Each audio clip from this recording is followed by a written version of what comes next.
Hi everyone, in this video you'll see a student and an instructor doing a pre-flight. A pre-flight is exactly what it sounds like. It's when you meet with your instructor before your flight. We thought this might be a great insight on how we do things here, or just to give you another perspective.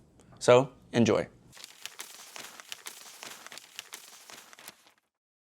Today we're doing the long cross country. Could be more than 250 nautical miles. It's also going to be your first supervised solo. So I just want to take this time to really review the flight plan, make sure that everything's good, and got all of our bases covered. So we had to change plans. It's kind of last minute here. We're originally going to go north, but now we're bringing a plane back from Conroe. So now we're going down to the south. Looks like there's convective activity pretty much all quadrants around us, but sounds like you talked to a briefer. So walk me through weather-wise what we're looking at going to PKV. Yeah, so the outer boundary of this convective area is mostly stationary, but moving a little bit west. And so when we fly from Addison to Calhoun, it might get in our route a little bit, but the briefer told me it's a small chance. But if that happens, we'll just divert a little bit to the west and we should be able to make it to Calhoun fine. The biggest problem potentially would be from Calhoun to, Conroe, up here. But with this stuff slowly dissipating away throughout the night, and this stuff is slowly moving southwest, but it's also dissipating. So if it's a problem, the briefer said we could probably fly west up the coastline, or east up the coastline, because this stuff is, like I said, slowly moving west. And then, through talking with ATC, follow the coastline and then fly north up to, I keep forgetting, Conroe. And then by the time we make it to Conroe, this stuff will all be gone. So Conroe to Addison shouldn't be a problem. Good. All right. So let's think in terms of fuel. So when we're dealing with weather, it's going to be unpredictable, right? Especially when it's hot, really unstable air, a lot of humidity, especially down by the coast. Things can change pretty rapidly. So we want to, obviously, we're going to take fuel tanks getting there, but getting to PKV and then going to Conroe, are we going to need more fuel to get to Conroe, or are we going to be good with just tops from Addison? If there was no convective activity, we would be fine. But taking into account having to divert potentially, we talked earlier and you said an hour. And so adding our fuel burn for an hour, 9.5, to our total fuel burn for this part of the route, we're left with 2.7 gallons, which isn't enough to meet the requirements for nighttime flight going to your airport. So we would have to refuel at Calhoun. Got it. Around 8 gallons. Okay, so grab 8 to 10 gallons there. No airport NOTAMs.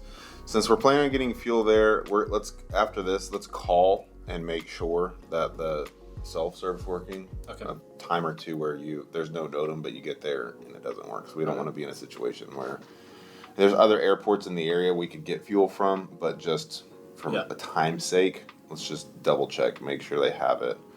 Our plane in Conroe is already going to be fueled, so that's less of an issue. And then just looking at the forecast discussion in TAF here in Conroe, after 8 p.m., VFR doesn't look like any storms, so that's good. Looking at the forecast discussion, it does look like later, possibly late morning tomorrow, there may be some thunderstorms, but that's not going to be an issue for us. Check something else here. Just going to look at some of these airports further south where we may be along the coastline and see what those TAFs say. So at 10 p.m. back to VFR, thunderstorms 4 to 10 p.m. So that works with our timeline. We'll leave here about 7. By the time we get to Calhoun, we're looking at 8 or 9 o'clock. So coming up to Conroe will be right at that 10 p.m. time frame. Okay. Never been to this airport before, so just want to take a look. What's over the winds are we looking at? 140 at 11.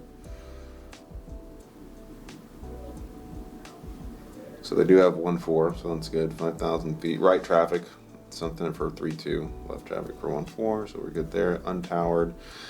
All right, so coming out of here, we're going to file a flight plan, VFR flight following. What's the plan? We're gonna fly following so that we can get to the Bravo right here. Yeah.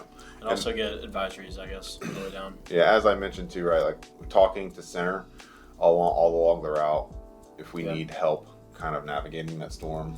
ATC workload pending, they'll be able to help us out, but I think they should be good. And then come Conroe Addison, you said everything was good? Yeah. All right, cool.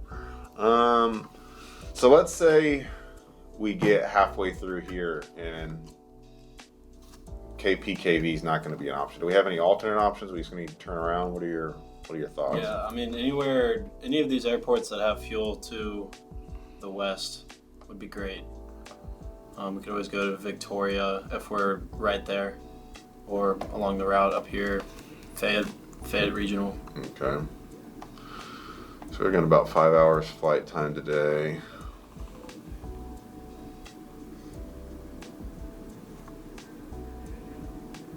Because it's the latter third of this where thunderstorms would potentially be a problem. So it's mainly down here where I'm like looking at stuff. Gotcha. Okay. Anything else? Let's see if I read anything else.